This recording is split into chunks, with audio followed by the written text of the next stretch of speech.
and this is what's in my camera bag. Let's start with the bag itself.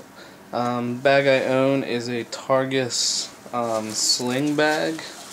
I got this at Costco. It was pretty reasonably priced. It was about $50. Also came with a tripod, came with a few other things. It's very similar to some of the low pro slings. It's not as high build quality. It doesn't have the all-weather seal pull-out rain cover like the low pro, but it's a lot less than those low pro bags. And it also came with a tripod.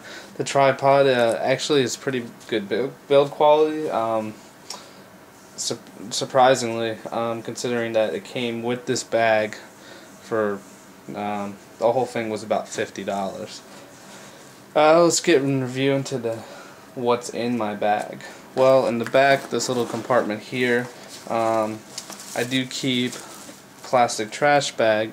This is mainly just in case, because I don't have an all-weather seal on this. This is for those occasions when if it does rain, I just pull this out, put it over the bag.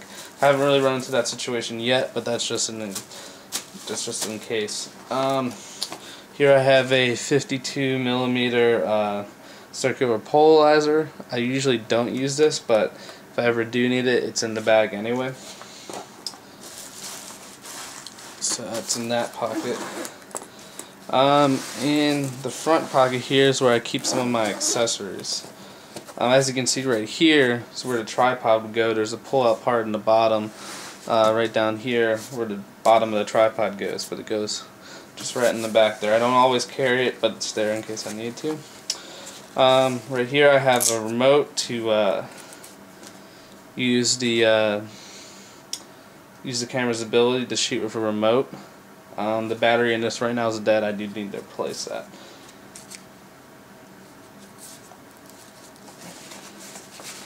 Inside here I have a few accessories. This is for cleaning my lenses, a little brush, a little bit of air. I still am looking to invest into the Rocket Air. Heard good reviews about that. I have a few cloths in here just for cleaning the lens, cleaning the LCD on the camera. That's just all for that. I have the LCD cleaner that came with the bag, the Targus Universal Screen Cleaner. I use that to clean the LCD. Sometimes I also use it to clean my laptop screen. This is the lens cleaner fluid that I got. It's a Dynex lens cleaner fluid. Usually don't use that often either. Alright, into the main part of my camera bag. As you can see, it's a sling, so open it from the side, but it can open up all the way. So inside my camera bag, first we have the D3000, and then I have the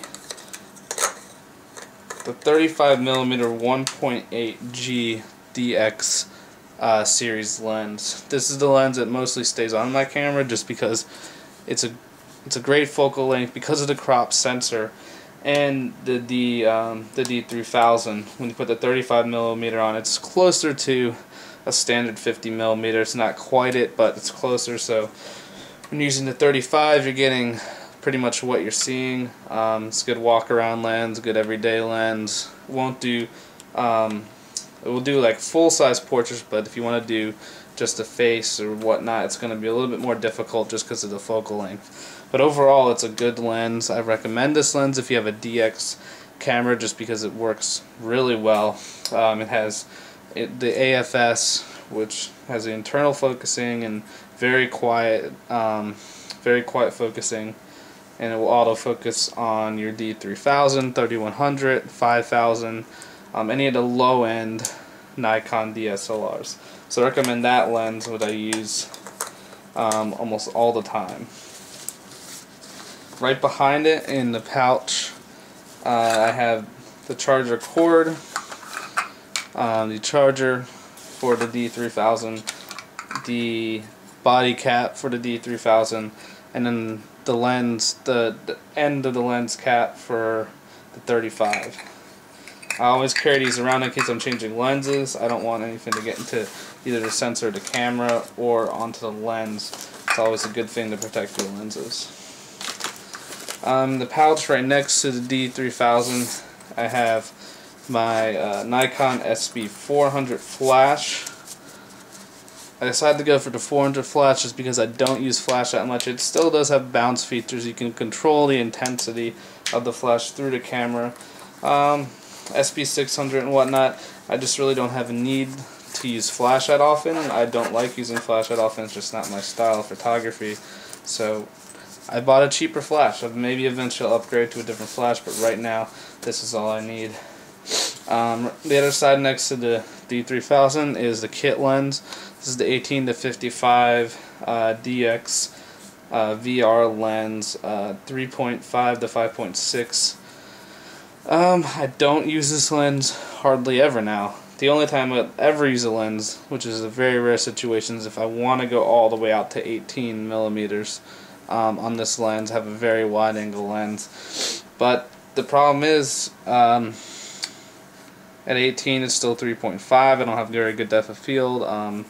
It's an alright lens, but for most situations I don't need it. So I don't really use it. Right behind the kit lens is a second lens I did buy for this camera. I don't use this lens either anymore. This is the Nikon AF 50mm 1.8D.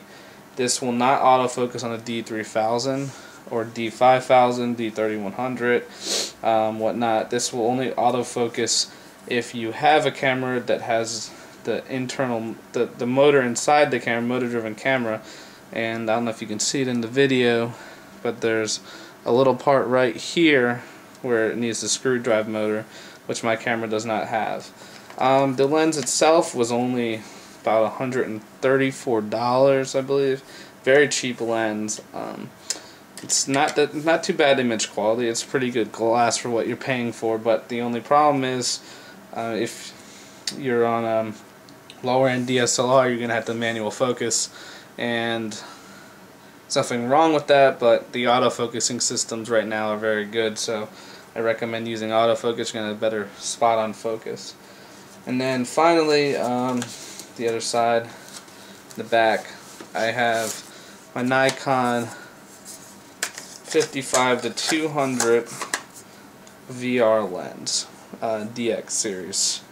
This lens I usually don't use that often either. This is more like if I really need that length of 200 or anything like above 55. I usually don't use this just because, again, it has a 4 to 5.6 aperture, so all the way out at 200 I'm at 5.6. F-stop just not reasonable.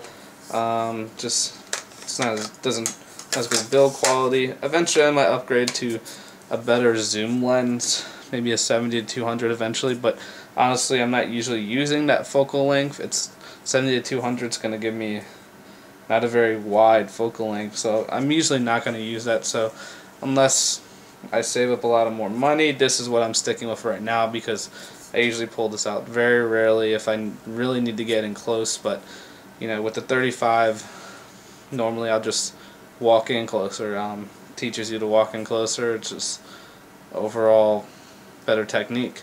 But yeah, sometimes when I do get into situations, if there's like some kind of wildlife I want to get a photo of, or it's just like it's too far away, I can't, there's no physical way to get closer, I will pull this out, but I only use this in daylight. If I'm doing indoor shots, normal lighting situations, stuff like that, unless there's a lot of light, I won't pull this out just because it's not going to perform well. The D3000 does not pump up the ISO high enough. So yeah. But yeah, this is pretty much all that's in my camera bag. Right now I'm filming on a Sony Handycam CX150. And when I do take out the two lenses here, the 18-55 and the 50mm, I can usually fit the CX150 with my batteries and a few accessories in there, which I might do soon, but I usually do that on occasions when I'm planning to do both photography and video. So yeah, that's my review of, or that's my video of what's in my camera bag. If you have any questions about any of the equipment, I might do some full-on reviews about any of the equipment I own. But for right now, yeah, that's about it. So thanks for watching.